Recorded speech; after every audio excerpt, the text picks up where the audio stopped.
Welcome back to Second and Short. It is February 22nd, 2023, and we had a whole lot of stuff going on this weekend. The start of the XFL season, start of college baseball, a bunch of coaching news in the NFL, some college football news as well, and the Daytona 500. We'll be running you guys through all of that, but before we get into it, we just started a subreddit for people to just go in there, talk about sports, maybe give us some ideas for the podcast, what you guys want to hear. And that Reddit is r/2nd and AND short, SHORT.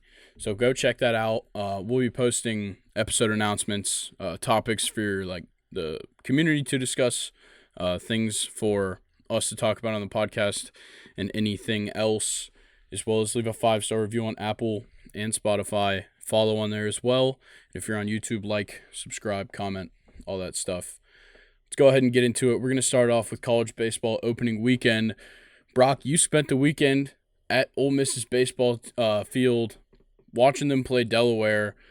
What'd you think about the weekend? How was the atmosphere in Oxford? Oh, in Oxford, there are two things that you live by here. It's football and baseball. And, nothing is quite like baseball season in Oxford, Mississippi. I know everyone loves baseball, but here it just feels like it's done differently. I think we had about 3,500 students in right field. And if anybody has ever seen that area, it is tiny. We were all packed in there like sardines, but it was a great time to watch our boys. I'm pretty sure they ruled Delaware in all three games. And it was, beer showers most every innings. It was just a great time to be there. And I believe the Ole Miss Rebels are looking pretty good to start off the season. Yeah, they look fantastic. Right now they're number 4 in the nation. Kind of a spot that I think they could be higher. We'll get into that once we go through some of the games from the weekend. But let's start it out. Number 10 Vandy versus number 15 TCU in the college baseball showdown on Friday. TCU takes the win 11-4, a pretty dominant win by TCU overall. Vandy was down after the 6th inning when TCU put up 5. They followed it up with the 7th inning. They put up 4, and it was over from there. Vandy had no fight in them, and I don't know how I feel about Vandy going into this season. Obviously, this is it's a ranked versus ranked matchup. TCU is kind of underrated at 15 going into it, but Vandy's pitching was struggling in this game. Yeah, I didn't really, as you know, I was kind of preoccupied myself being at Ole Miss this weekend, but Vanderbilt the last few seasons haven't been at the level they're used to playing at this season and last season. I know they've in the season before that, I know they've made the World Series and they've made it to regional now, but they just don't seem as dominant as they have in the previous years. Yeah, it kind of seems like Vandy's always going to have a good recruiting class, but half of those guys don't end up on campus. They all end up getting drafted. So they can recruit as well as they want, but these guys typically go to the MLB if they're good enough to commit to Vandy. Yeah, it's really hard to keep a team if you can't keep your players. Yeah, no kidding. All right, well, let's talk this next one.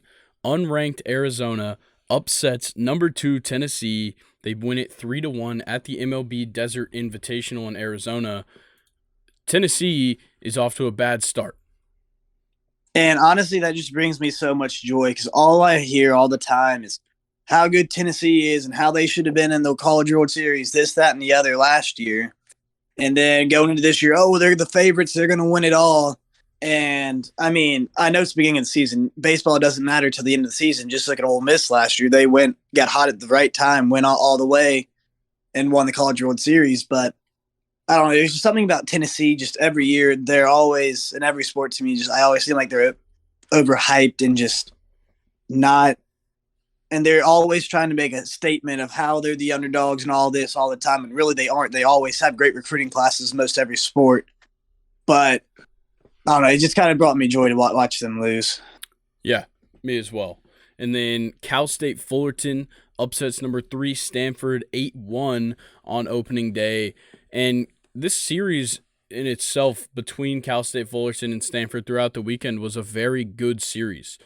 Cal Fullerton took a pretty big win in this first game, and then the second day it came down to like bases loaded, bottom of the ninth, 2 outs for Stanford, and they won it on a diving catch by the shortstop. But yeah, a close series throughout this, and we'll get into the third game of that series because it was crazy. But yeah, 8-1 against Stanford, who a lot of people saw being one of the best teams in the nation. It's not a good look to start it out opening day against an unranked team and lose by 7. Yeah, and I believe they weren't they number 3? Yeah, number 3. Yeah, I mean, you gotta start off better than that. Yeah, and then we get into Saturday, and TCU rode the momentum off of that win against Vandy, and then they take down number 8 Arkansas 18-6. Yeah, man. Another one I like to see lose is Arkansas. Don't like them. I have a feeling that's going to be a trend with all SEC teams. There's just something about them. They all hate us for some reason, even though everyone's still upset that we made it into the college playoffs or into the regionals last year, and then look at where we went. So I think all I've heard so far is how overrated Ole Miss is and where they don't belong, especially from a lot of these fan bases. So the more of these teams I say I don't like lose, the more joy I have. All right, and then Vandy kind of gets back on track after the loss to TCU with an 11-9 win over number 9 Oklahoma State. So it's a big win for Vandy to get back on track. And then it happens again. Grand Canyon this time upsets number 2 Tennessee 3-4, and Tennessee gets off to an 0-2 start to their season. Yeah, for all the stuff they talked about and I've heard about with Tennessee, I expect way more than that from Tennessee. Again, I understand it's the beginning of the season, and there is still tons and tons and tons of baseball to play. None of this really matters right now, but you just expect more from a team, especially with all the upsides that they're supposed to have. Yeah, and what killed them in these first 2 games was early runs. In the first game, the first 2 innings, they gave up a run in each of those innings. And then Grand Canyon also started off the first inning with a run. And it just seemed like Tennessee couldn't fight back in these games. And that's what's hurting them. So it's obviously the starting pitching right now that needs to be addressed. You need to come out firing. Your best stuff needs to happen across those first 3 innings. And it just doesn't seem like it is. Yeah, I agree with you. All right, and then as well on Saturday, number 7 UCLA with probably the best performance of the weekend beat the brakes off of Omaha 23-0. Yeah, that is just that is just a complete and total domination of a game. Yeah, it's ridiculous. And like I looked at the box score, UCLA, I think they only hit like 4 home runs. So it was just like a bunch of like moving the guys around the bases.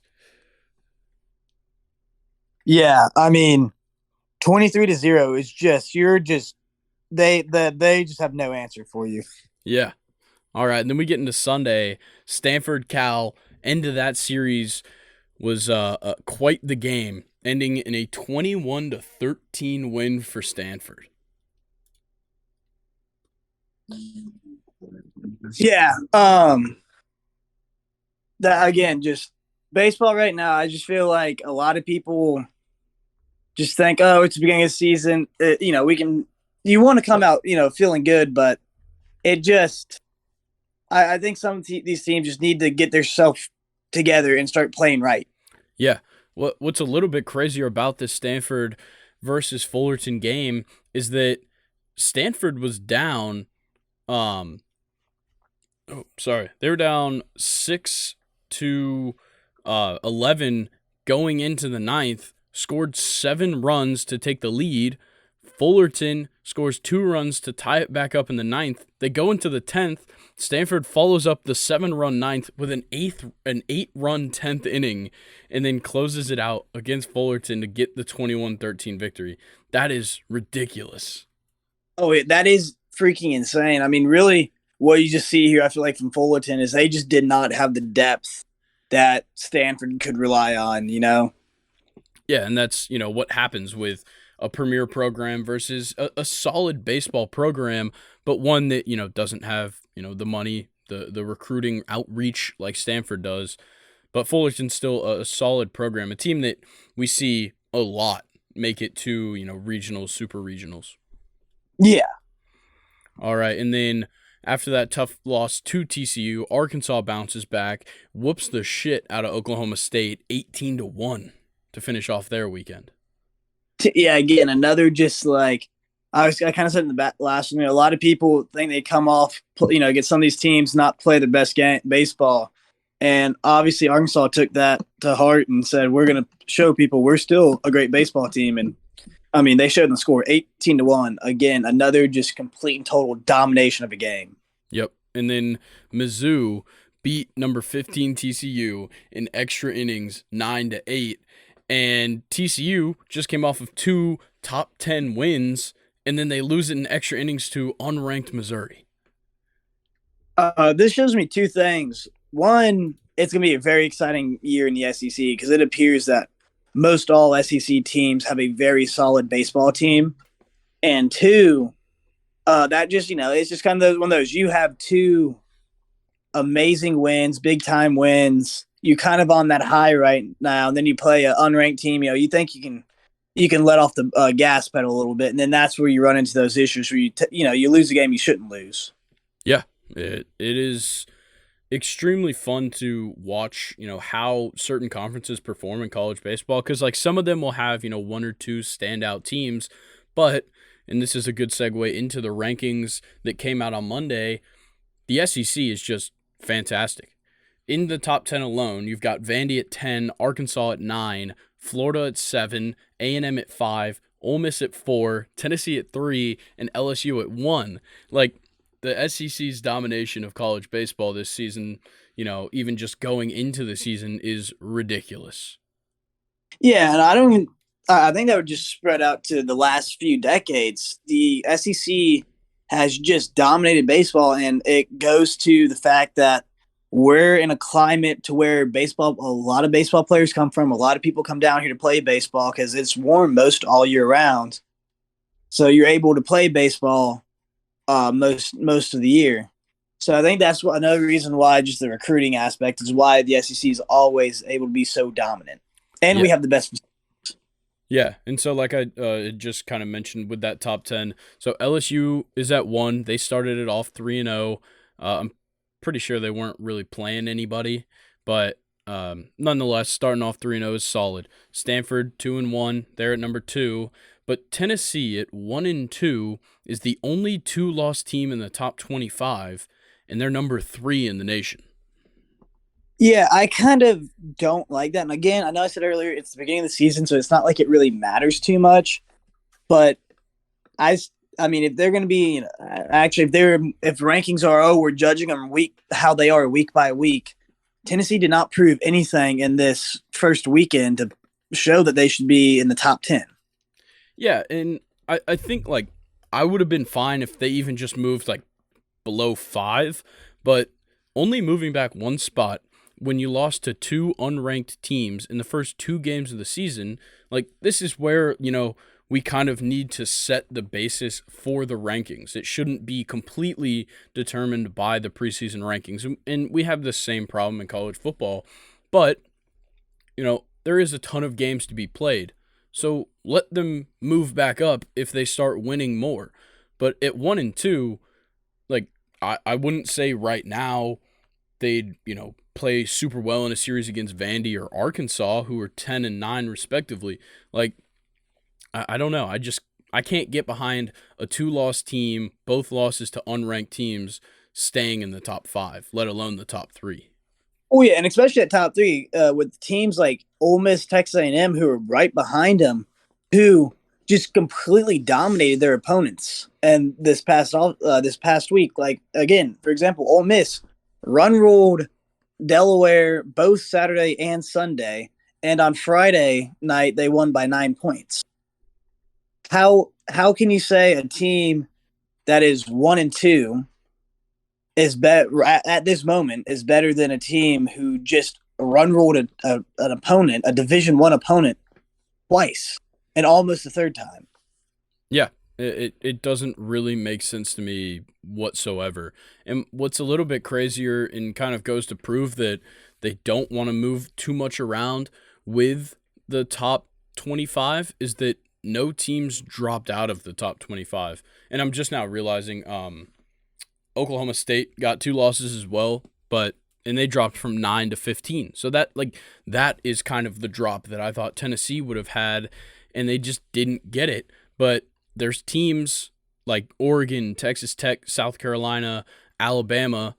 They're all 20 to 25, and they're all undefeated. Yeah. Well, and a thing for Tennessee, it's like, shouldn't you want to move back when you get beat that badly? Like you should not have lost to these two teams, and you did. Move back, get some motivation back in you. Like because now it just seems like, oh, everyone thinks you're going to be this good, so it's going to give more motivation for teams that don't want to beat you, and it's going to make your players a little more complacent. Like, oh, look, we may have lost, we can lose these few games, it's no big deal because they're still going to rank us high, and we're still going to make it to a regional, whatever. Yeah, I think it does have a big impact on the team, especially, going into the season ranked number 2. There's already this expectation that you're going to be great, and that does make players kind of complacent off the rip. But 3 games into it, you've already lost 2 games, and all of the sudden, you've only moved down 1 spot. Your players are, just like you just said, your players are like, okay, well, we can lose a couple of games then. But that's not how it should be. Last year, Tennessee didn't lose a game for months. They started the year off 31-1. Yeah, it was ridiculous. And that's how you are a top team in college baseball. You can't lose, like, let's say they stay on this track, they've got to drop out of the top 25 by next week's rankings. Yeah, if they cannot win series consistently, they don't deserve to be in the top 25.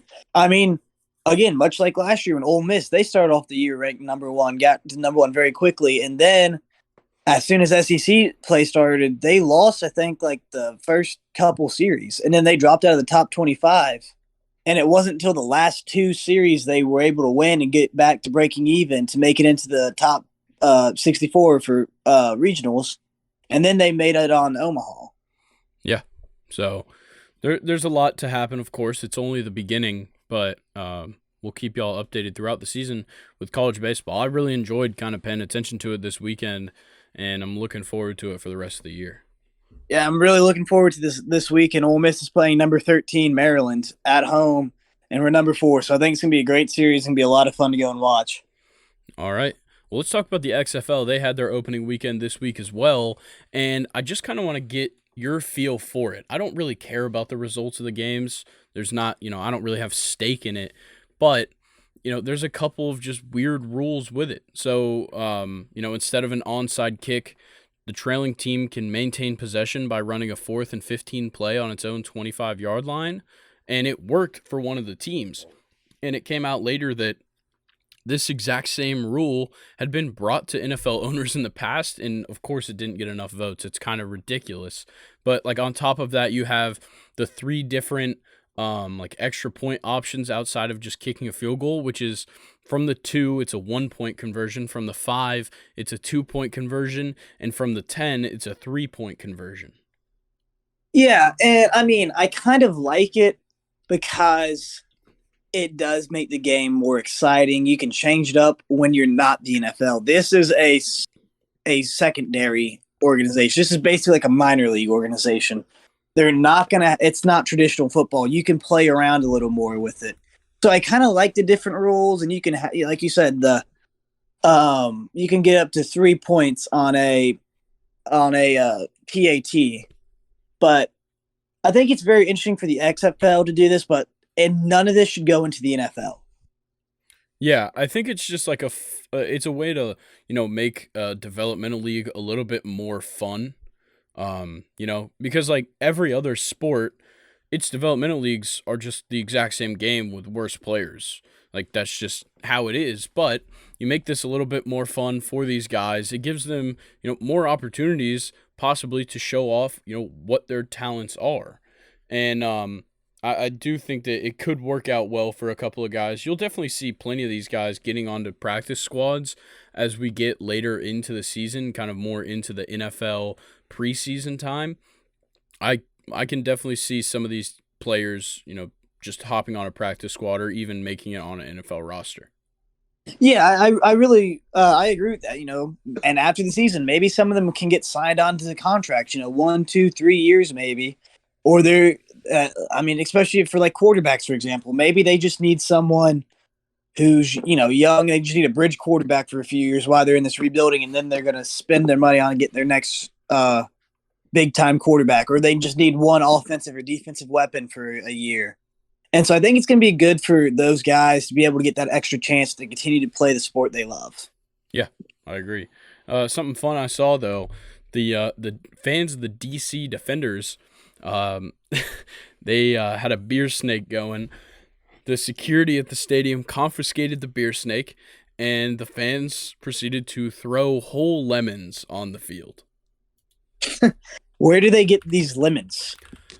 I couldn't tell you, but there was just like there was one point that one of the camera guys, like you just see like a lemon in the end zone. He like picks it up and just like shows it to the camera. That is so funny. Yeah, so you know what? Keep giving the DC Defenders fans lemons. Yeah, and I mean, I kind of like. I like this league because it's never going to rival the NFL, but I think it's a really fun league for people that are just looking for something to do on a Saturday or a Sunday. Just hey, let's go do this. Yeah, and then we saw plenty of familiar faces in the XFL over the weekend. So I just have a list of some guys that I recognize their names as I was going along. So former Packers wide receiver Geronimo Allison, former Steelers wide receiver Martavius Bryant, former Falcons edge rusher Vic Beasley. Those guys are all playing for the Vegas Vipers. Former Broncos quarterback Paxton Lynch and former Steelers wide receiver Eli Rogers are on the Orlando Guardians. Paxton Lynch actually broke a record today. He is the first player to be benched in the NFL, XFL, CFL, USFL, and maybe one other. Huh. I actually did see that. That's impressive. It is. Tom Brady never did it. Yeah, so he can say he has a record that Tom Brady can't break. Yep, Paxton Lynch, the greatest of all time. Well, you could say that. All right. And then we saw former Bengals and Alabama quarterback A.J. McCarron for the St. Louis Battlehawks, as well as former Falcons running back Brian Hill. And then former Notre Dame quarterback Jack Cohn and former Florida State running back Jaquez Patrick playing for the San Antonio Brahmas. And then for the Seattle Sea Dragons, we saw former Cowboys quarterback Ben DiNucci and former Browns wide receiver Josh Gordon. Those two connected on a touchdown. That Josh Gordon catch was wild. He stepped 1 foot forward and just threw out one hand in the end zone and just caught the ball with one hand, pushed out in front of him. Yeah, no, I saw that. That was wild. Yeah, and then for the DC Defenders, we saw two different college football quarterbacks that we recognize here. Former Ole Miss quarterback Jordan Ta'amu and former Miami quarterback De'Aaron King. Yeah, and Jordan Ta'amu, he plays in he plays in DC now. I thought he used to play for St. Louis.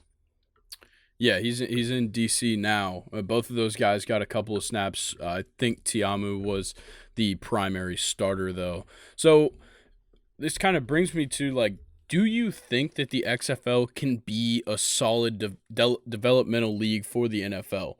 I'm pretty sure that the format of the league is nobody's really on a contract. There's no, multi-year contracts or anything. It's pretty much everybody gets paid this amount every time you play a game or every week. If you play in the game, you get more. If you win, you get more. If you do a certain thing, you get more. And then like if you win, like make the playoffs, win the championship, whatever, there's bonuses throughout the season. And then at the very end of the season, everybody gets cut and they can just sign to NFL rosters. Yeah, I think we might have talked about this before. I saw it somewhere where I saw that they were just getting paid week by week almost. I kind of like that, but at the same time, this is a at any point, it's that scary moment. It's like back in the original days of pro leagues. I could be cut and lose my job at any moment. And so you're giving up so much to be able to play a stable job. And a lot of these guys have families now, and they're a lot, ex NFL athletes. So are older. They have families. They have responsibilities now. So I feel like they're giving up a lot. I kind of wish they did at least get a contract. But I think with the way the money works, that's the best way they can do it until eventually they get built up enough of a fan base to where they can give contracts and things like that. Yeah, I agree. I think that, just giving people the ability to just get reps in during the NFL offseason is a fantastic idea no matter what. And, properly compensating them is great. But, not having guaranteed money, it definitely helps the league out more. Because if you guarantee these guys money and all of the sudden things aren't going well for the league, then you find yourself in a horrible spot where you're not just fucked over, you're fucking over, 8 teams worth of athletes that you can't pay. So they all understand the situation. It's week by week. And, if this thing doesn't work out, they're all aware that they're not going to get their money. Yeah. Well, I think that's, if you recall, the AAF, the Alliance of American Football. I think that's what they ran into, as well as COVID. But I remember I went to a couple of the Atlanta games, and they were fun. A lot of people went to them, but they had a lot of contract. Everyone was on contract. But the way they were set up is they were set up to one day be the basically minor league team for the NFL. And so their contracts were set up.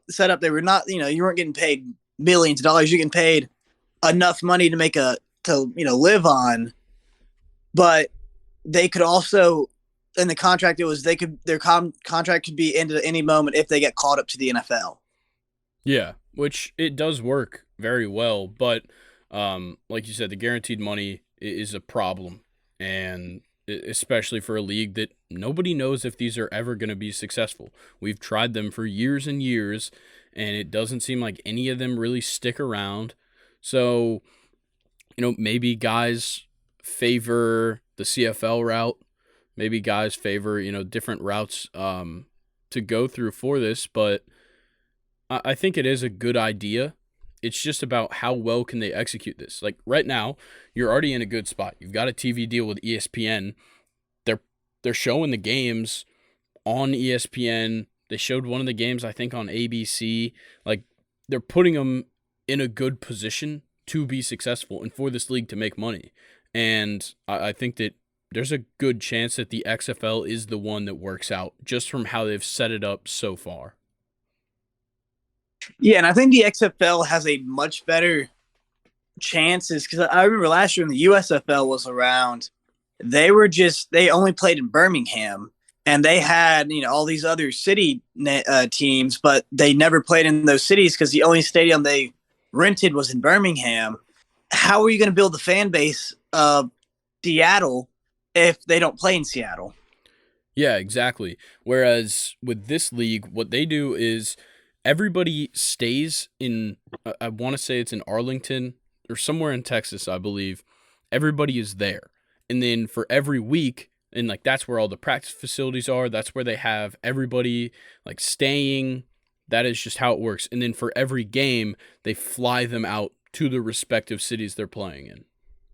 Yeah, and I'm sure, as we kind of talk about and hopefully for them, and because I actually really like this idea of spring football in the coming years, getting to be able to build the fan base and build it up to where they can get practice facilities in these cities so they can start doing community events and continuing to brand themselves much like NFL teams do. I think it's a great idea. All right. Well, let's get into the NFL news. Eric Bieniemy is officially the assistant head coach and offensive coordinator of the Washington Commanders. I'm so glad that he's finally at least found a new job, because I think that's what people have been waiting for. Like, the first thing was obviously like, oh, Eric Bieniemy should be a head coach in the NFL. But he kept missing out on that opportunity. I think he's interviewed for like 15 head coaching jobs at this point. Take this job, prove yourself somewhere else, a place that definitely is a place where you could prove yourself, because they're in a bad spot right now, and just, make things happen. Yeah, I think you said it the best. This is another opportunity for him to prove himself, and a much better opportunity for him to prove himself. Yeah, exactly. So, next thing, Philadelphia tried to keep Jonathan Gannon on the staff. They came back and said, here's a new offer. It's going to pay you more than being a head coach. And he still took the head coaching job in Arizona. And I don't blame him. If, as every coach, their goal was to one day be a head coach. And since he has been so successful, why not take this opportunity of being a head coach and getting to do your own thing, have your own program and run it? Because there are very few times you actually get those opportunities. Why not go ahead and take it now while you have it? Yeah. And Jonathan Gannon said in some kind of, I think it was in his press conference, he said that if Kyler Murray wasn't there, he wasn't going to take that job, which is kind of interesting, because I think it's just kind of a fan's consensus that Kyler Murray sucks and he shouldn't be leading this team. But, maybe Jonathan Gannon really sees something that he could work on with Kyler Murray. Just, is Kyler willing to work on himself? Yeah, I think that's a great point to make there. And going to what we said with him not being the best is, I think Kyler is still a good quarterback to have back there while you're trying to rebuild. Yeah. I don't think he's worth a lot of money, but I think he's a great quarterback to have back there while he's trying to fix his team up, fix all the issues, get it better. Because doesn't DeAndre Hopkins want to leave now? And probably. I'm sure there's a lot of guys that want to leave.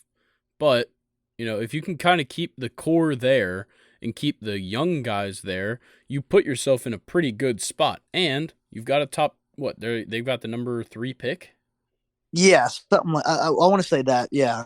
So, yeah, you're in a great spot. You've got your head coach. You've got kind of, you have a quarterback. I'm not going to say you don't have a quarterback, because Kyler Murray is one.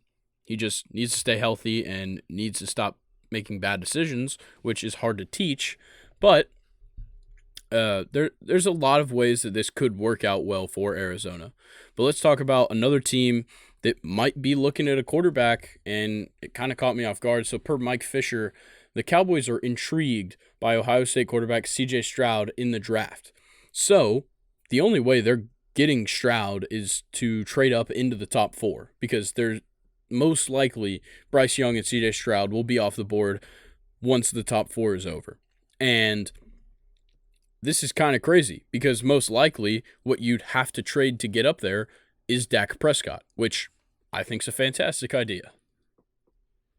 Yeah, and I think this kind of goes to, they have a quarterback, and he's a good quarterback at it, but I don't think he's the guy. And, I mean, if you don't think he's the guy and they have a great team, why not take that risk? Yeah, I think it could work out very well. Obviously, there's always a chance that a guy comes into the league and just doesn't have it. But at this point, Dak doesn't really have it. So why not try something out? Yeah, and I mean, exactly what you said. Why not try it out? You do have a lot to lose, but not really. I feel like he never really did too much in Dallas for them to move on from him, for it to be too big of a deal. Yeah, it's not like he won them a Super Bowl. Like, he got them to the playoffs a couple of times, and I wouldn't really give the full credit to him. He's had some great defenses, some great play from Ezekiel Elliott has really helped them out. Things like that have really boosted what Dak Prescott has done in Dallas.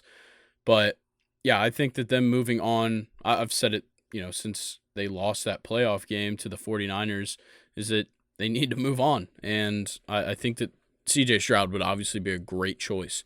But let's talk another coaching change. The Chargers defensive coordinator, Ronaldo Hill, is leaving the Chargers to go be the defensive pass game coordinator for the Dolphins and join his and reunite with Vic Fangio.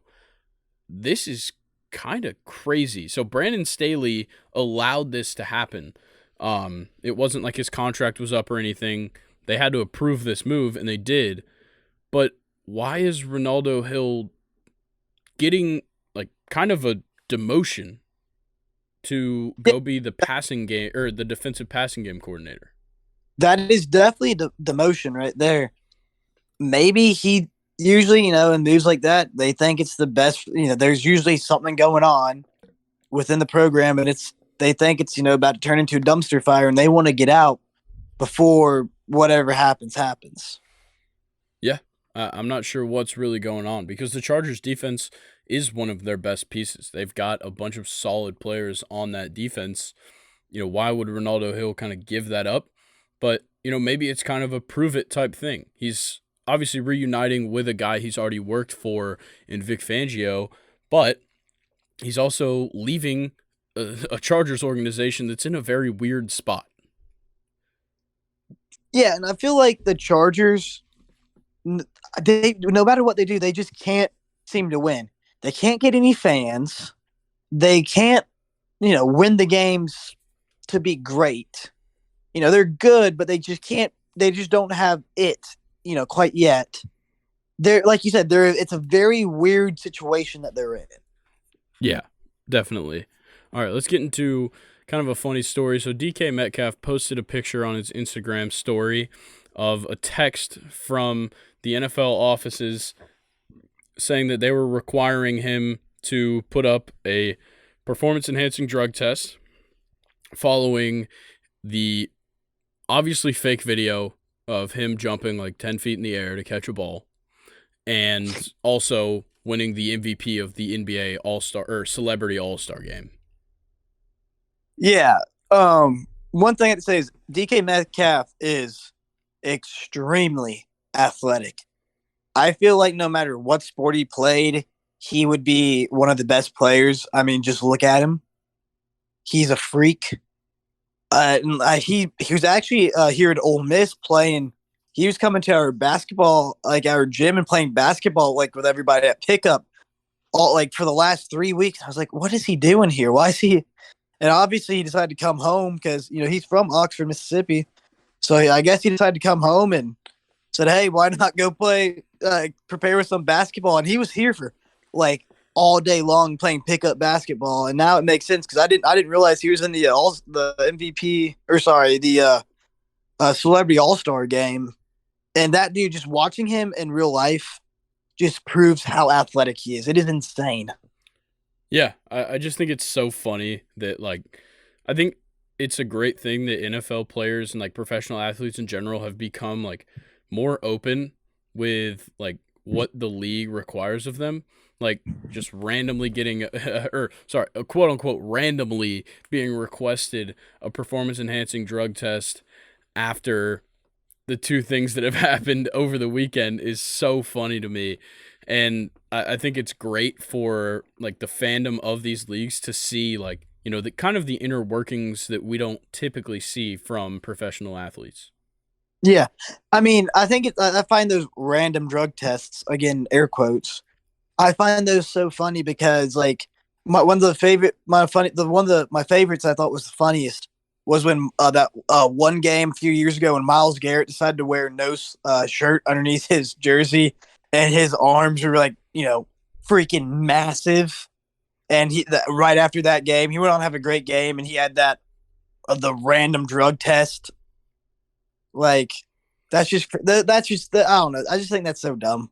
Yeah, it's so obvious when they're going to drug test somebody. It's like, oh, he had a really good game. Oh, he looked really big. Like, let's drug test him. But let's get into some interesting conversations because it seems like the entire idea of Justin Fields in Chicago just continues to shift. And now it's at a point where Mike Tannenbaum went on ESPN and said that the Bears would be better off trading Justin Fields and drafting Bryce Young. He said, Bryce Young's ceiling is way higher than Justin Fields. I think Bryce Young has a chance to be a great player. I think Justin Fields has a chance to be a good player. And then riding just off the back of this, Todd McShay also agreed. He believes that the Bears should trade Justin Fields and draft Bryce Young, saying that Bryce Young is an upgrade over Justin Fields. I think those are both very hot takes because they took such a chance on Justin Fields once. But I mean, I could see there are a lot of things that go this I think would work. Like you can trade Justin Fields because I still think he's going to be a really good player. I don't think, like again, I don't think he's ever going to be a go down in history as one of the best players ever. But I think he's going to be a good player, a extremely good player at that. And I think you can draft Bryce Young here and then trade Justin Fields for numerous draft picks or players or something to build your team back up. So I think it would actually be a good call to do that. Yeah, I agree. I do think it's kind of an interesting move to just go ahead and move on. I just don't know if I don't know if I'm ready to say that Bryce Young is or will be a better quarterback than Justin Fields, because all we've talked about is how Bryce Young doesn't size up well for the NFL and that he's really small and people are worried about his stature. Like, that's all we say. Justin Fields is in the NFL and he's doing it. Like, I feel like I have to see Bryce Young really prove it before I'd say that he's better than Justin Fields right now. Like, that's a wild take by Todd McShay to just go ahead and say that Bryce Young is an upgrade over Justin Fields. Yeah, I think that is a very outlandish claim right now because, like we said, we talked about how small he is and all the things he can't really help. But I do think he's a great quarterback. But again, it at least takes 2 years for a player to like fully adjust into the NFL and show what they're worth. So I think there's going to be a lot of pressure on Bryce Young and maybe even another coaching and a whole big issue going in Chicago if Bryce Young doesn't come out and is Peyton Manning in the first year. Yeah, we'll just have to see. That's kind of the gamble of that GMs have to make in the NFL is how will this guy translate, and do we know if he's going to be better? Because there's plenty of times where a team drafts a guy over a different guy, and then by the end of the season everybody's like, what were they thinking? But it's like everybody else thought the same thing because there was other teams that didn't draft him that could have used him as well. So we'll see what happens with that. But let's talk Daniel Jones. So he is in the process of making his agent change. So he's switching from CAA and joining Athletes First, but it kind of appears that this is coming off of this is kind of coming because he's going into free agency. There's maybe a franchise tag in his future, and I'm pretty sure that I saw that he turned down $35 million, which is wild. I don't think Daniel Jones is worth more than $35 million a year, and the fact that he turned it down and he's making a representation change right now is odd timing.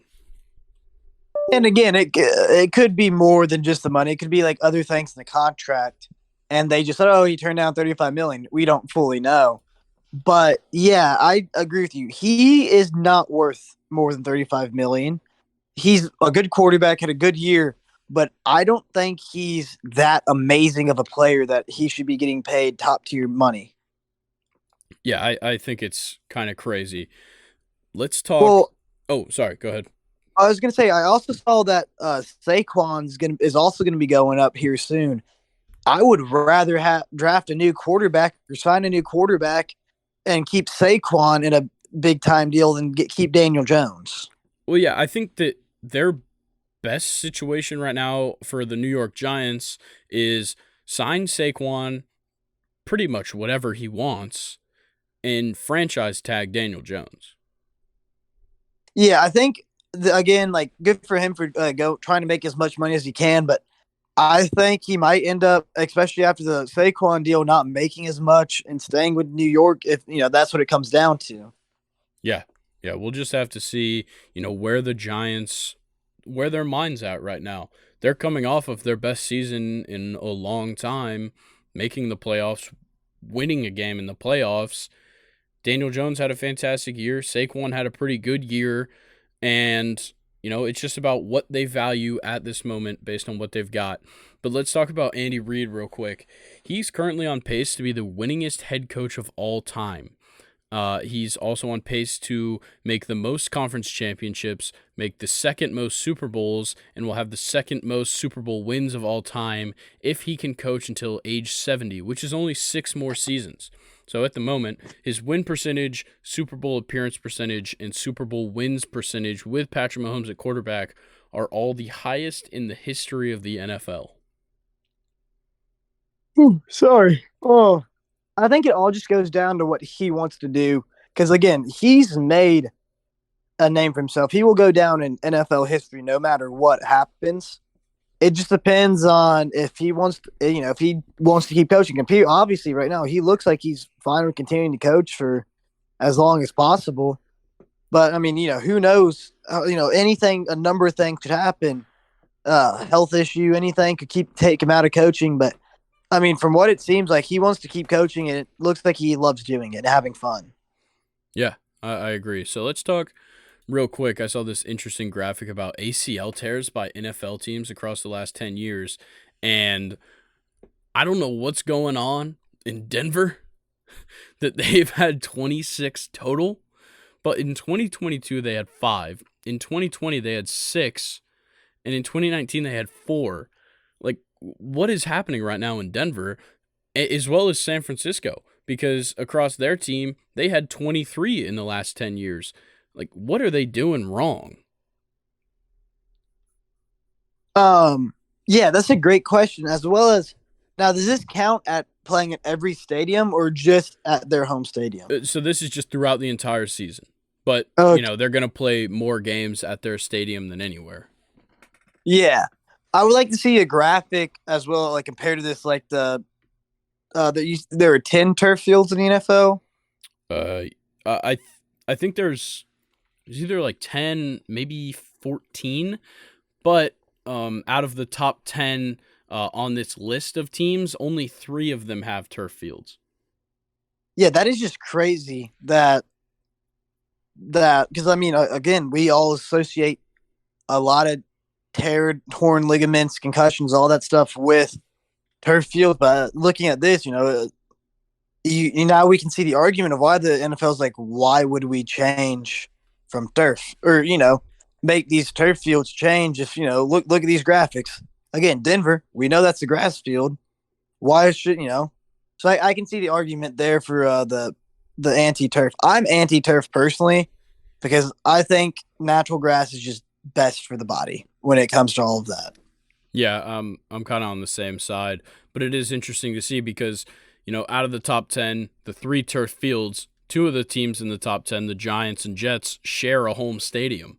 So, it's really, there's 8 stadiums out of the top 9 that are natural grass. So it's wild, but let's move on from this. The Eagles have interviewed former Wisconsin defensive coordinator and their former interim head coach, Jim Leonhard, as they look to fill their DC spot. Jim Leonhard obviously had a 10-year NFL career as a safety and supposedly is very respected in circles across the league as a defensive coordinator. I think this would be a great move. Obviously, Wisconsin hasn't done anything fantastic in a few years now, but I think Jim Leonhard is a solid coach, and obviously he's got the experience at the top level to know what he's doing. Yeah, I agree. I think that'd be a pretty good signing by the Eagles to get him. Yep, and then we've got a couple of the PFF rankings throughout the year. So Sauce Gardner, the rookie, came in as the highest graded cornerback this season, which is just fantastic. Yeah, I always love when a rookie can do some amazing things.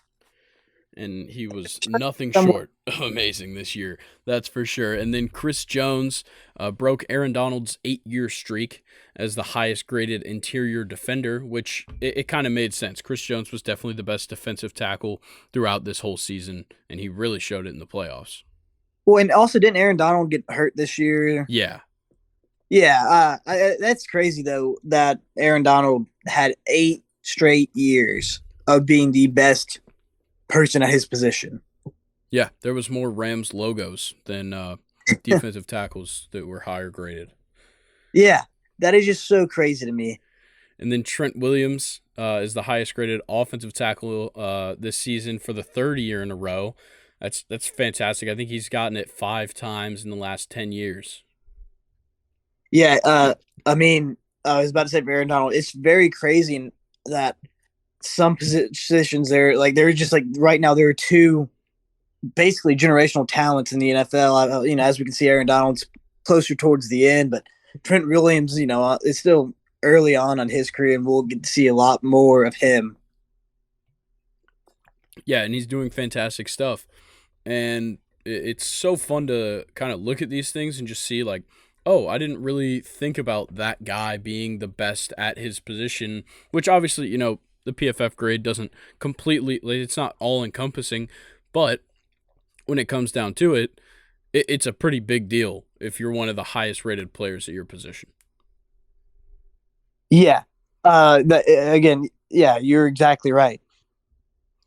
All right, well, let's talk, what Eric Bieniemy's got going on in Washington, because at the moment, Sam Howell is QB1 entering the offseason. How do you feel about this? Do you think the Commanders should make a move at a quarterback, look for one in the draft, or should they just stick it out with Sam Howell? I think Sam Howell's a good enough quarterback as of right now for them to go. He doesn't have the most experience, he's still young, but I think he's good enough right now for them not to want to have to do anything crazy at quarterback. Now, if they end up in a situation to where they can just get someone who's really good and just land them, I wouldn't blame them. But right now, I think Sam Howell wouldn't be too bad to stick with for right now. All right, and then looks like Jonathan Gannon has filled his roles at the coordinator spot. So the offensive coordinator, Drew Petzing, who was most recently the Browns quarterback coach and previously was in Minnesota where he worked with Jonathan Gannon, and he's a pretty young assistant coach. And then he also hired the youngest coordinator now in the NFL, 29-year-old Eagles linebackers coach Nick Rallis as the defensive coordinator. This is very interesting. Jonathan Gannon, a relatively young head coach in, the scheme of the NFL, and then picking up 2 pretty young coordinators. It is interesting because I'd like to see a guy with a ton of experience on this, coaching staff to kind of help out not only a young coaching staff, but a young roster as well. See, I kind of like all the youngness here because I think there's going to be something that's changing there because every time you get a very young coaching staff along with a young roster, they do something different that just other people wouldn't even think about doing because they've been doing the same way for so many years. This gives a completely different, I feel like almost a different point of view of coaching and how the outlook of a football game from having such a young staff. And I just like I love the idea of younger people getting the opportunities to be coordinators now and getting to show themselves and show hey, like just because I'm young doesn't mean I don't know what I'm doing. Yeah, I do think that's a great idea of kind of changing the way that the whole franchise looks when you make a head coaching change, because if you do kind of stick to the same thing, what was the use in making these changes? But yeah, I agree. Finding young guys, kind of revolutionizing your franchise can be, can pay out in loads. But let's talk a little bit more about Bryce Young. Former general manager Rick Spielman said that if Bryce Young was 6'2", 210 to 220, he'd be seen as generational. His tape is that good. I think that's true, but he also said he's notably better than both Tua and Mac Jones from the same offense with less help. He's just worryingly small. I actually agree with this comment. I think if Bryce Young was taller and a little bigger, he would be he would be renowned as the next Tom Brady or next Peyton Manning, whatever. That he would be the next guy in the NFL. But due to his size, he doesn't really get looked at. Because I mean, he's listed at I believe 6'1", but we all know when they do that, they give you about an inch, 2 inches. Yeah, I think he's more like 5'11", maybe. Yeah. And I mean, for example, like Drew Brees, he was 5'11" as well, I'm pretty sure. And he went on to hold NFL records and have a great career. So your height doesn't really matter too much to me, but it's just, the size is how much pain and how much beating on can he go through in these coming years. Because being a smaller guy, and getting hit by those big old 300-pound defensive linemen, it hurts. All right. Let's talk a couple of guys that are going to be eligible for second contracts. The 4 quarterbacks taken in the 2020 draft, being Jalen Hurts, Joe Burrow, Justin Herbert, and Tua Tagovailoa. Who do you think out of this group not only signs first, but who signs the biggest deal money-wise? This is so hard because all 4 of them are really good. Tua, with his injuries and the Dolphins being the Dolphins there for a little bit, he's probably I think we can go ahead and take him out. But Herbert, they're going to want to keep him there because they need if Herbert leaves, then that program falls apart again, and they go back to being one of the worst teams. I mean, Burrow is literally the mayor of Cincinnati, and Hurts just brought the Eagles to a Super Bowl. So it's so hard to say who I think. I think all 3 of them are going to get insane contracts. Yeah, I think that with the way that like the cap is working out right now, I think Burrow probably has the best opportunity to get the biggest contract. The Eagles have a lot of money wrapped up in some guys, and they got a lot of guys to address this offseason. And then Herbert, the Chargers are already in cap hell, so it's hard for them to give him a big extension. But, it looks like they might cut Keenan Allen to save some money. That would probably contribute to that Justin Herbert deal. But I think as of right now, I'd probably say Joe Burrow will probably be the one that gets the biggest contract money-wise. And it would make sense. Joe Burrow is the best of all of them, in my opinion. Yep, I'm in the same boat. All right, well, let's talk a couple of things about the top 4 quarterbacks in this draft class. So the pressure to sack rate of the potential first-round quarterbacks and where they rank among the 140 qualifying quarterbacks. So number 1, Anthony Richardson at a 9.2%. That puts him at 11th of the 140 quarterbacks that qualify. I think this is mainly just because he's the most like scrambler type, like mobile quarterback of the 4.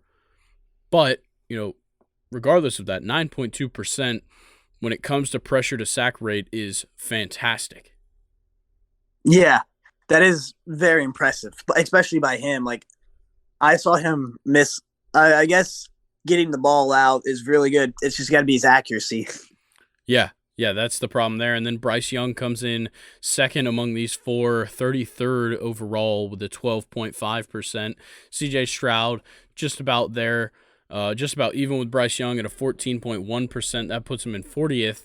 And then Will Levis, our favorite guy in this draft class, 26.8% of the time he is getting sacked when he's pressured. That puts him at 130th out of the 140 qualifying quarterbacks. Yeah, I think Will Levis, people just hopped on him way too quickly because he's got a cannon and has the size. But if whoever takes him, they're going to have a couple years. They're going to work with him before he becomes a good NFL talent. Yeah, we'll just have to see. And then let's talk a little bit more about coaching. So the Chiefs' senior offensive assistant and quarterbacks coach Matt Nagy, former Chicago Bears head coach, is expected to take the offensive coordinator role from Eric Bieniemy after his leaving. Nagy is a top candidate to eventually replace Andy Reid, per sources. likely in the next 3 years. So we'll just have to see with that. I don't think that's a good idea at all. Matt Nagy was a horrible coach in Chicago. I don't think that, too much is going to change from how he was in Chicago versus how he is now. Obviously, learning from Andy Reid, working under Eric Bieniemy, that's going to help you out a little bit. But shit, he was a really bad head coach in Chicago. Yeah, I have to agree. He just maybe again, who knows? Maybe it's just change of scenery he needed. Maybe Chicago just was so bad in every aspect that he would be better in, somewhere like Kansas City where they have such great players and a great team already. But I think that when the time comes, I think that's going to be a very interesting call to see who they take to replace Andy Reid. Yep. And then the Jets are bringing in free agent Derek Carr for a visit. He hasn't decided on his team yet.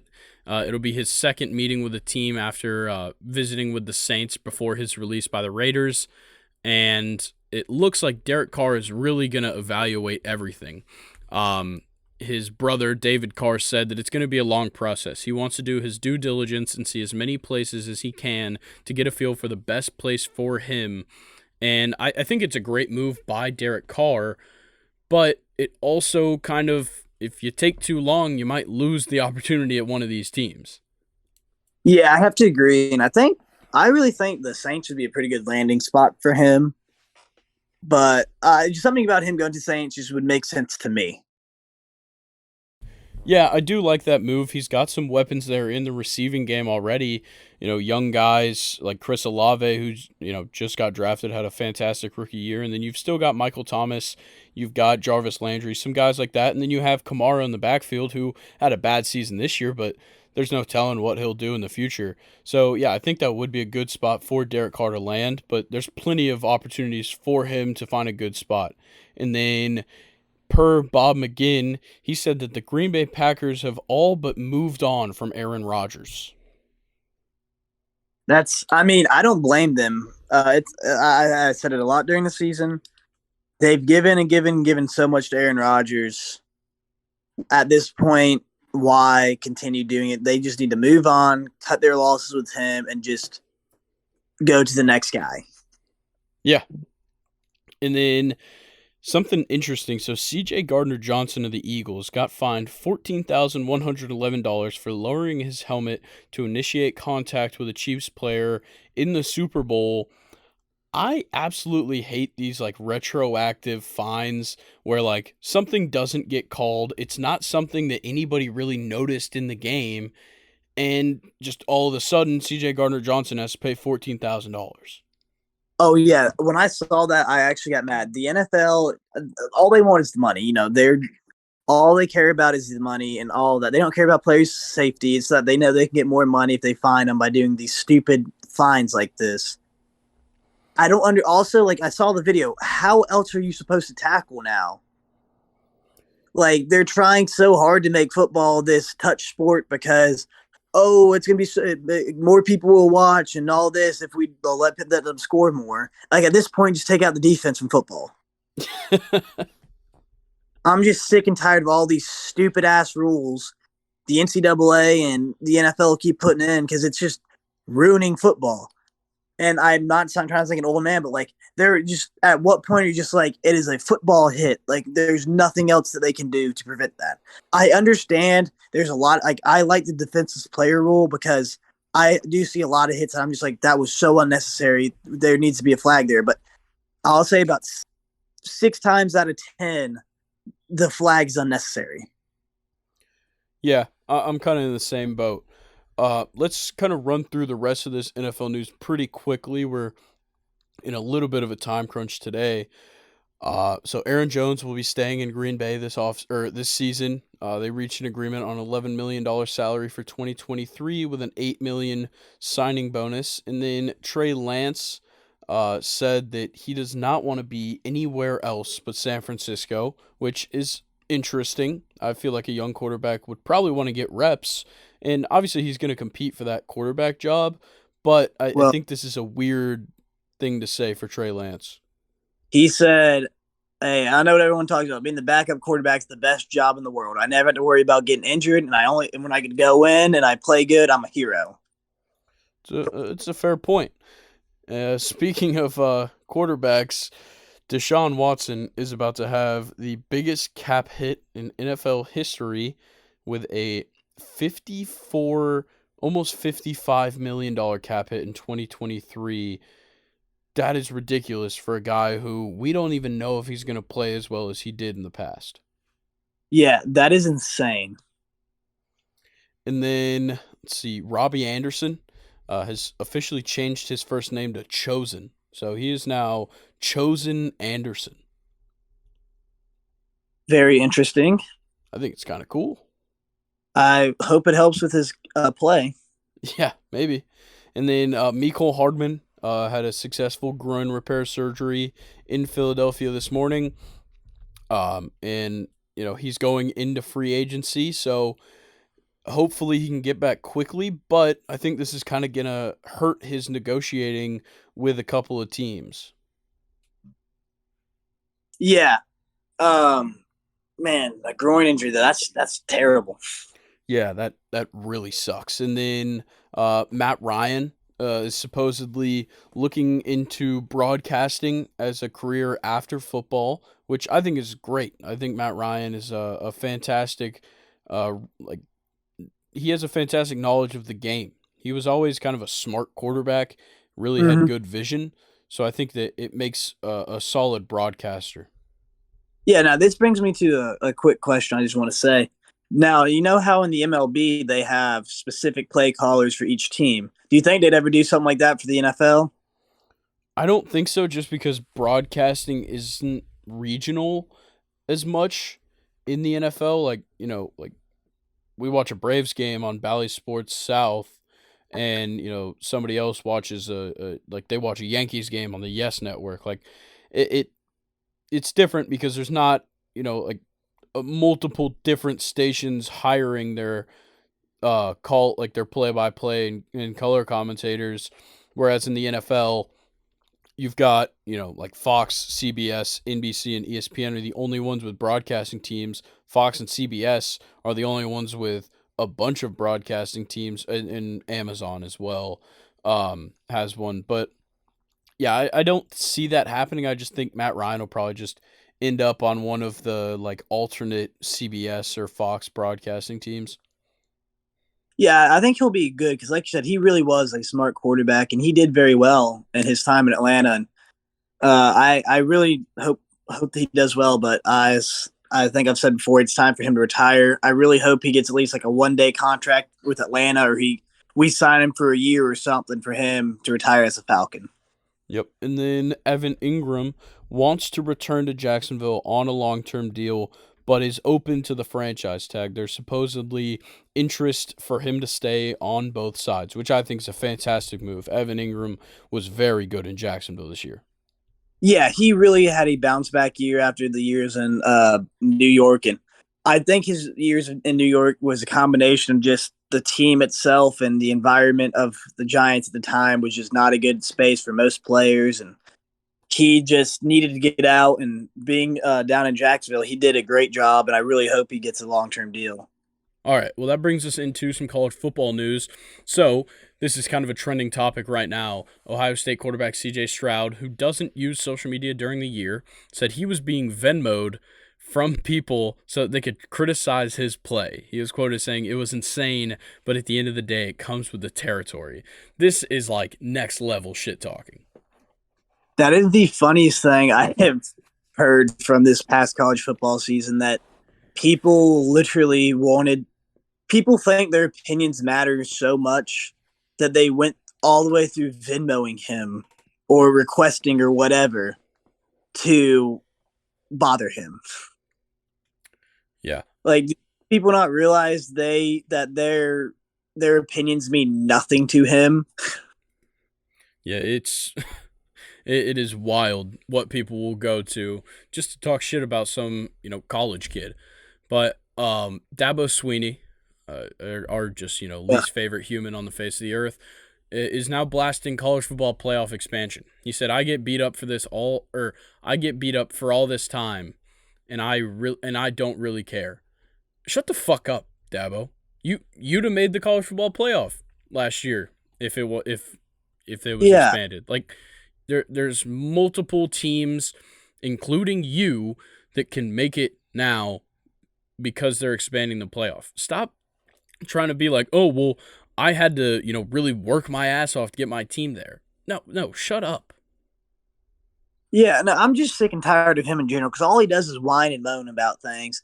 And he could have gone. He could just shut his mouth and continue to be the coach that everyone liked. Oh, we were a team that came out of nowhere and beat Alabama and da da da da whatever it was for those few years. And they're still a good team, don't get me wrong. But now all he does is run his mouth, and he's no one's starting to like him. And I really love that he's becoming a villain because I cannot stand him, and I'm tired of him. No matter what it is, he's always trying to turn it into something or another about himself, and I'm just tired of it.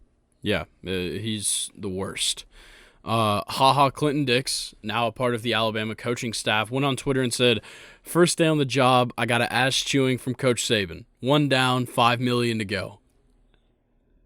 Yeah, I believe that Nick Saban. I mean, runs his he does things in a certain way for a reason. I couldn't imagine.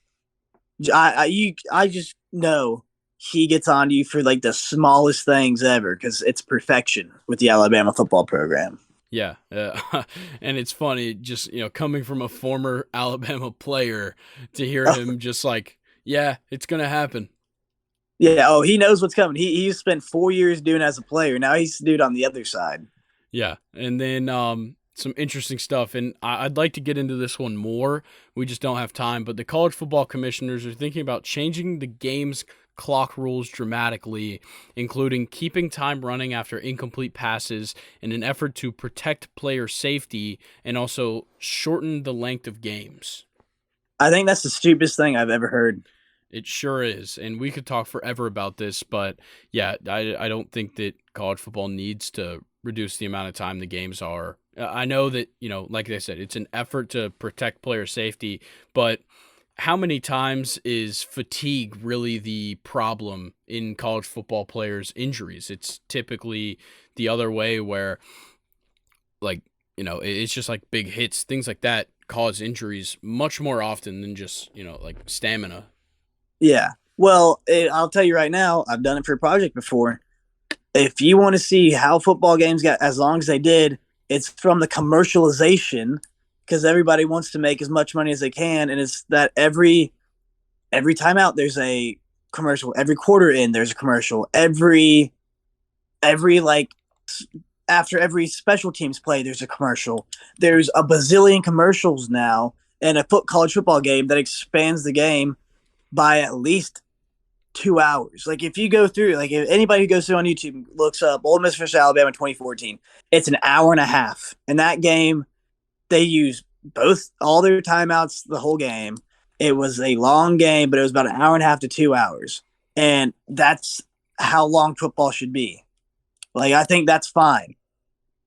Yeah, I think it's completely fine how it is. This one's interesting.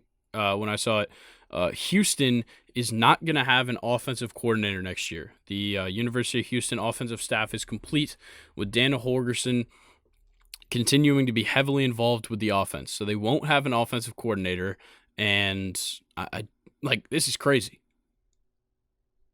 That is very interesting to me. No, I've seen I still think you need to have a coordinator because I mean, if you look at Georgia and Alabama, Kirby Smart and Nick Saban are still very involved defensively because they were defensive coaches, great defensive coordinators. Don't get me wrong, and they're still very much involved in the defense. But you need to share that workload if you're the head coach because there's more than just that one side of the ball. Yeah, exactly. And then something that I didn't bring up in the NFL, but I did talk about, or I put it in here for college football. The Los Angeles Chargers are hiring Georgia analyst Robert Muschamp as a quality control coach. I had no idea that Robert Muschamp was on the staff at Georgia. I had no clue either. Yeah, I think it's probably a good move based off of his brother, but yeah, I had no idea he was working for Georgia, and now he's with the Chargers. So congratulations to Robert Muschamp. Kentucky is going to uh, begin kind of testing out selling alcohol for general seating areas at their sporting events. They will be, I think there will only be 2 teams left after this that don't sell alcohol at the games, and it's Georgia and I think Florida might be the other one. That is insane that it's Georgia and Florida. Yeah. I mean, I know Ole Miss and LSU were the first two. As soon as they Sure. passed legislation, we were the first 2 schools. I mean, big shocker. Ole Miss and LSU, the big drinkers. Who would have thought? Yeah. All right, and then the last piece of college football news I've got, Deion Sanders said some interesting stuff on the Rich Eisen show. He said that he's looking for dual parent homes for quarterbacks and single mother homes for defensive linemen. This is just a very weird thing to say. He said that talking about quarterbacks, he wants mother, father, dual parent house. We want a kid with a 3.5 GPA and up because he has to be smart, not bad decisions off the field at all, because he has to be a leader of men. Yeah, okay. The end of that comment, the end of his comment there, we want him to be a 3.5 above, make good decisions, be smart, be a leader, makes total sense. However, the dual parents, and I know there's a lot that goes into that, and if you were to really break it down, this many NFL players at this position are this amazing had a mom or just a dad, or whatever it is. I feel like that's not something you say to the media. That's something you keep to yourself. Yeah, and then he goes on to talk about defensive linemen. He said, I want single mothers trying to get it. He's on free lunch. I'm talking about just trying to make it. He's trying to rescue his mom. Like, mom barely made the flight, and I want him to just go get it. Like, these are things that don't need to be said. Like what you just said. Like, keep this to yourself. Like, this makes, recruits kind of feel weird. Maybe there is a defensive lineman recruit that wants to go to Colorado and play for Deion, but he has 2 parents, and now he feels like he can't go. Yeah, I just feel like it just makes it like you said, it just makes it weird that he had to put it out there like that. Because again, it makes sense. I'd like, a single guy from a single mom because she does. Everyone knows a single mom has to work so hard. A single father, whichever it be, they have to work double jobs, whatever it is, to support their family. So I get they want to work harder than other people, so their parents don't have to work those 2 jobs. But again, that is not something you have to say to the media and put it out there. That is something you say. You bring in your recruiting people and you say, this is what I'm looking for. If they have this, they're even better. Send me their names. I'll go to them personally or something, Yeah, it's a crazy thing to say. Now there's going to be defensive lineman recruits across America begging their parents to get a divorce. Mom, I know you and Dad were fighting the other night. Are y'all finally getting a divorce? He's like, I need to get that scholarship money from Colorado. Yeah. All right. That's going to round it out for college football news. Let's get into this top 5 sports movie draft. I've been very excited for this one. This one I've been waiting to do since we started the podcast. I've got the first pick because Brock had the first pick in our last draft for the college football championship games. I'm going to go ahead and do it. 1-1 for me, personally. Remember the Titans. You son of a bitch. I'm so glad that I could steal that because I was like, I'm not going to take that one 1-1. I have some other ones in mind, but I realized you're probably not going to pick the one that I wanted to take, so I had to take Remember the Titans off the board. Remember the Titans is easily the greatest the greatest sports movie of all time. I will go to my grave fighting that one. It was fantastic. All right, Brock. Now that I took yours, what's your second pick? Or what's your first pick? My first pick, there are so many. And one I just always enjoy watching because it's stupid, it's funny. And I know a lot of people now don't like it, but I got to go with Varsity Blues. I just love that movie. I think it's so funny. Fantastic pick. All right. I guess we should have established this. Did you want to do snake or did you want to do like I get the first pick every round? We'll just go back and forth. Okay. All right. My second round pick, I'm taking Moneyball. The movie's so good. I've watched it like more than 10 times. I listen to the audiobook. It's a fantastic movie, fantastic story. I absolutely love Moneyball. Yeah, I love that movie. Again, that's another one we were watching. We literally, I think I've watched it like 3 times since it's been on Netflix. Like, don't know how long it's been on there, but like 3 times in the last like few months because it's just so good. All right, Brock, Uh, what's your next pick? Fourth overall, second rounder for you. Fourth overall. They're just. I'm. Oh! If this is a sports movie, I don't know why I haven't thought about it. I'm gonna go with Rocky Four. Love that movie. Yeah, that's a solid pick. I was thinking about taking a Rocky movie, but like I haven't like it's not like it, I haven't really rewatched many of those movies. I've seen them, but I never really have gone back to them. Anytime Rocky Four is on, I watch it just because who doesn't love watching an American beat the shit out of a Russian? That's a great point. All right, my next pick, third round. I'm taking 42, the Jackie Robinson story. That movie is fantastic. Outstanding performance from Chadwick Boseman, just across the board. I'm a huge, baseball historian type guy. Like that's why I love Moneyball. 42 is 100% one of the best movies when it comes to just sports in general. 42 is such a great movie. You know what movie I think they need to come that I really would want to watch? Movie on Hank Aaron.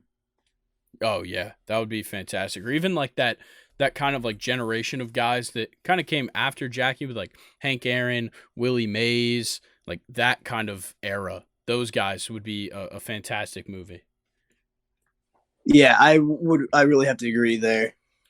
All You right, know, who you I'm got gonna. at the fourth round?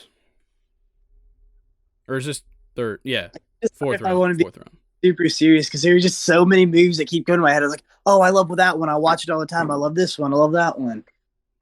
So I'm thinking that I think I'm gonna go with a one movie that anytime it's on TV, I'm gonna throw it on Major League. Yep, that's a great pick. And I want to clear it up. That was the third round. I don't know why I said fourth round. So that's your third pick, Major League. Fantastic movie, Wild Thing, everything. Just a bit outside. Like everything about that movie is fantastic.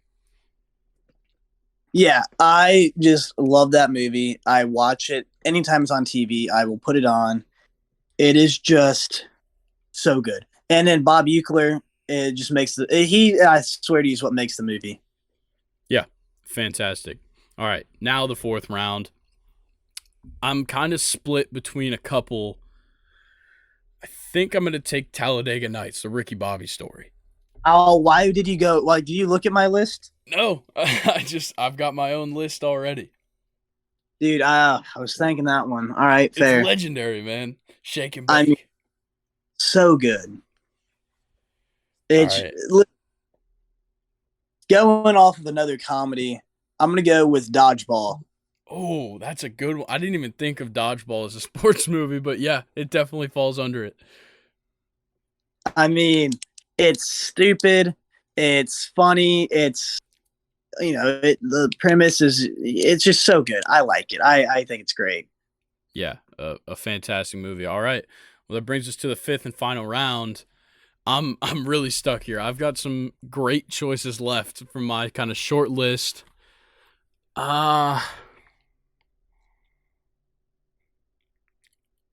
I can't decide. Do I want to go like critically acclaimed or do I want to go like funny?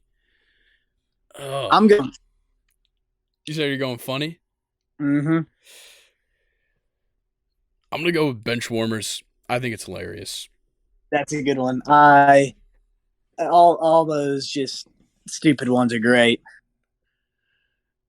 All right, you've got it. Final pick of the draft. A movie I can guarantee you no one is thinking I'm going to say. A League of Their Own. Solid pick. That's a great movie. I thought it was funny. I enjoyed it. I just really liked it. I just very much enjoyed it. And there's a lot of good things about the movie. There's it has a lot of good principles, good morals. So I think it's great. Yeah, a couple of and so now that we're done with the draft, a couple of movies that I had that I just didn't pick. King Richard, the story about Serena and Venus Williams and their father. That movie is fantastic. Sandlot, of course, a classic baseball movie. I'm kind of regretting that fifth pick. I think I should have taken Sandlot over Benchwarmers, but Benchwarmers got a soft spot in my heart, mainly because of, first of all, I can't remember the character's name, but the kid that eats the sunblock, and then the like I am 12 thing is absolutely hilarious. And then Happy Gilmore, another one that, it's a classic. And then Radio. I really like Radio. My Cuba God, Gooding Jr. did a fantastic job in that movie. Oh, that is such a good movie, dude. Oh, that is so good. A movie that I kind of wish I would have said was We Are Marshall. Oh, yeah. That one's good. We also missed Rudy. No, neither of us picked Rudy. I'm not a big Rudy guy. I'm sorry. Neither. Okay. Yeah, I'm glad that we both agree on that. I think the fact not Catholic kind of makes the movie not so special to us. Probably. I'm trying to think of other ones, like Creed. The Creed series is very good. Yeah. I don't know. I can't really think of many others, but yeah, there's so Semi-Pro many Will to pick Ferrell. from. What was that? Semi-Pro Will Ferrell. Semi-Pro is fantastic. Blades of Glory, another good one. Oh, yeah. That would have counted. I don't know. I'm personally not a Blind Side guy. I love The Blind Side. I should have pick that one, but I watch that one all the time, and it's a great movie in my opinion. I think it has a good story. I don't know. I'm not a huge fan of the movie itself, but let's go ahead and move on. Let's hit Daytona 500 recap before we get out of here. Ricky Stenhouse Jr. wins it, and then afterwards took the trophy to Waffle House, which is fantastic. You have to now. That's got to be the tradition now for the Daytona. Oh, you have to. It's the only thing that makes sense. Yep. And then Joe. Oh, yeah. Go ahead. I was gonna say screw Joey Logano, man. Facts. I was about to get to that. He came in second place. Fuck Joey Logano. This is a Joey Logano hate podcast. Dude, him and Kyle Busch can both suck it. All right, and then kind of an interesting one, Travis Pastrana, who barely qualified for the Daytona 500. Kind of a motorsport legend across multiple motorsports. Finished in 11th. Fantastic job from Travis Pastrana. Yeah, I mean, it's all this is why I like NASCAR. There's a lot of racers that are new or you don't really know, and they can come back and do really well. Yeah, well, who is it? Frankie Muniz is in the third level or whatever of NASCAR. He's racing. Maybe we'll see Frankie Muniz from Malcolm in the Middle in NASCAR one day. And then this kind of sucked for me. Chase Elliott DNF'd, so I lost some money. I had him outright winner, so that was as wrong as it could possibly be. Yeah, I know. I'm quite upset about that. Chase Elliott's my boy. My two NASCAR drivers, Ricky Stenhouse and Chase Elliott. So one of them won, though, so that's all that matters. Hey, that's a win for you. And then a win for everybody. It was the longest Daytona of all time with 212 laps because they had to go into, I believe, 2 overtimes. Yeah, one day we're going to have to make a trip down to Daytona. Yeah, we either got to do Daytona or Talladega. Well, hopefully they'll do Talladega this year on a bye week, so I can actually go to Talladega this year. That would be nice. All right. We're kind of running out of time, so we're just going to skip the Stake Your Claim. Thank you, everybody, for listening. Brock, do you have anything else for the people? No, not anything I think of. Just, hotty-toddy this weekend. All right. That's going to do it for us. And once again, make sure you check out the subreddit. We're going to be posting questions on there a lot. Feel free to post, any news that you want us to talk about or you just want us to see, and any topics, anything like that, fun, a year ago or, this day, 500 years ago or whatever, this thing happened. Things like that. Just interesting stuff about sports, anything for the podcast, post it on there. It's going to be, really fun to see what the community thinks. And as well as that, once again, 5 stars on Apple, 5 stars on Spotify. Give us a follow on both. Like and subscribe on YouTube. We're getting out of here. Peace. Peace.